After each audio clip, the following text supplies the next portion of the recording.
OSP, or Office of Special Plans. It seemed that it was taking too much control of the invasion planning. One of those experts agreed to talk. I was transferred in May of 2002 into the Near East South Asia Directorate, the Middle East Directorate. I was surprised to find that the war plan for the invasion of Iraq was already on its second coordination. Okay, hold on now, guys. Lieutenant Colonel Karen Kotowski now lives on her farm in the Shenandoah Hills in West Virginia. As a career officer for 20 years, her job had been as a political military analyst, preparing secret documents and briefings for the Pentagon. She knows. But after 9/11, the papers she was ordered to produce caused her a lot of concern. There was concern that information was already being maybe misused, that there was a particular, certainly an agenda, which was the pro-Iraq war agenda, but also that information was being shaped. By the autumn of 2002, Karen and her colleagues found that they had to obey, without question, the orders of the mysterious OSP. We would simply call the Office of Special Plans. We would say, we have a paper due, we have a background paper, a briefing, whatever. Please give us the talking points on this subject. They would send those to us on email in a Word file, and we would take that Word file and copy the text exactly verbatim with no changes and insert it into our Word file, into our document. And that's how we were instructed to do it. It was to that level of detail. You are to copy verbatim, there will be no changes, no additions, no alterations, and no deletions. In whole, you would do that. Now, for the regular staff officers of the Pentagon, this was not a normal way of doing things. Moreover, the shadowy OSP was being run by untrained personnel. I think that the shared opinion, certainly my opinion, but I think it was shared by many, was that these people were remarkably unacquainted with military, security, strategy, or anything else that we do in the Pentagon. But more disturbing to Karen was that this information became American policy and was being broadcast to the world. Imagine those 19 hijackers with other weapons and other plans, this time armed by Saddam Hussein.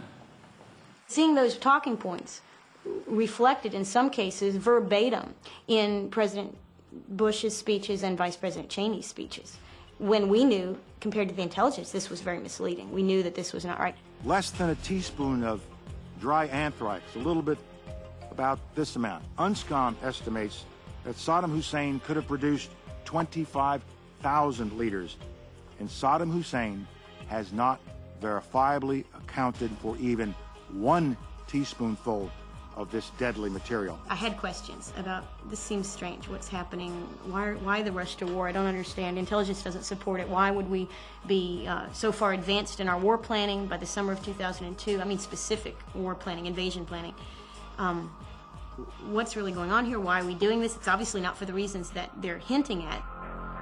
As the countdown to war began, the OSP continued to churn out the alleged misinformation.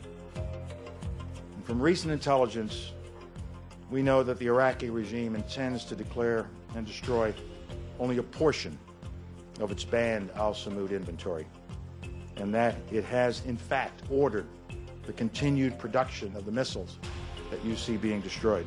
The other alarming thing from the fall, beyond hearing what the president was saying, these basically lies. The president and vice president told the American people lies in the fall of 2002.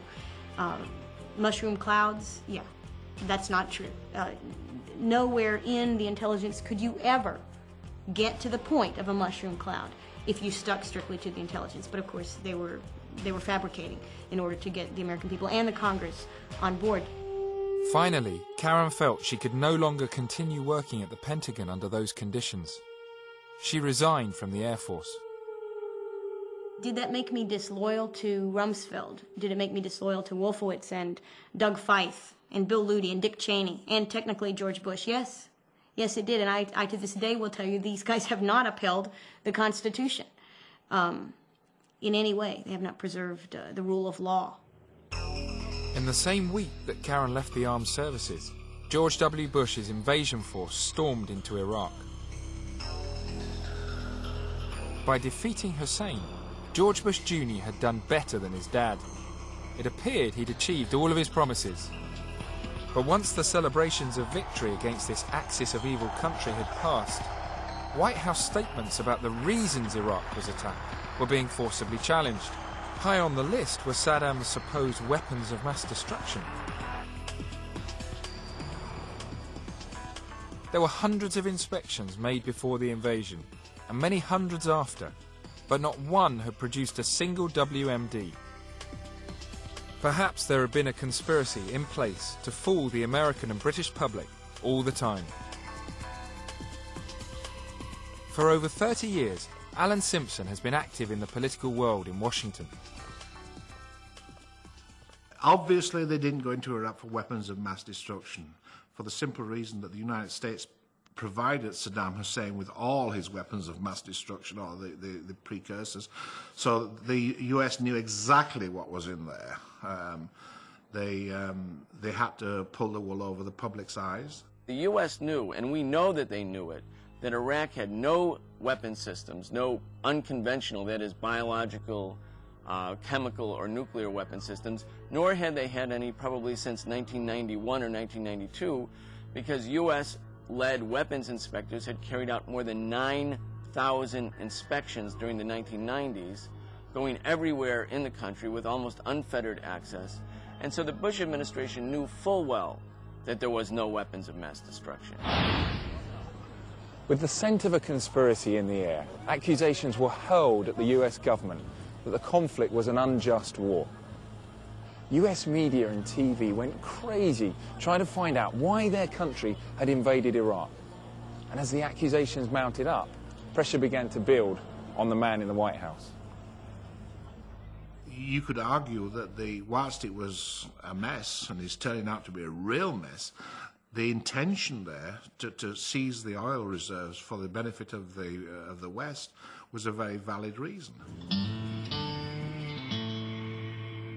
So perhaps all along the war was just about oil. Every country needs oil to survive, but the US is utterly dependent on this stuff they call black gold. Although it only has 5% of the world's population, the US uses 25% of the world's oil supplies. And now, with oil supplies dwindling, and with countries like China competing for what's left under the ground, US officials think they need to secure and control as much foreign oil as they possibly can. And most of the foreign oil that's under the ground is in the Middle East, in particular Saudi Arabia and its neighbour Iraq. Before the war, Saddam controlled a country with a quarter of the world's oil production, containing more than 115 billion barrels of oil in reserve. Iraq was swimming in oil. It was a tempting target. It's not accidental that the Bush administration sought the endless war project in the Middle East, because no region is more vital to the United States, meaning to the transnational corporations and to the banking elites and those who are really the captains of U.S. industry, the captains of the U.S. economy, than the Middle East, because that's where the oil is. As the invasion forces smashed into Iraq, the stage was set for the mayhem that was to follow. All too soon, the oil conspiracy jigsaw was taking shape. By only the second day of the war, US and British troops had already captured Iraqi oil terminals. Some of these were capable of pumping more than 2 million barrels a day.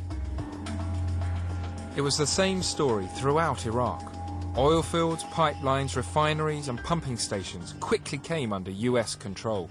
You know, they can insist that oil had nothing to do with why they went in there, but the fact is they went in very quickly and took over the oil administration, privatized it, which it had been nationalized, and is nationalized in most Arabic countries, and locked out French and German and Russian companies and gave all the contracts to British and American.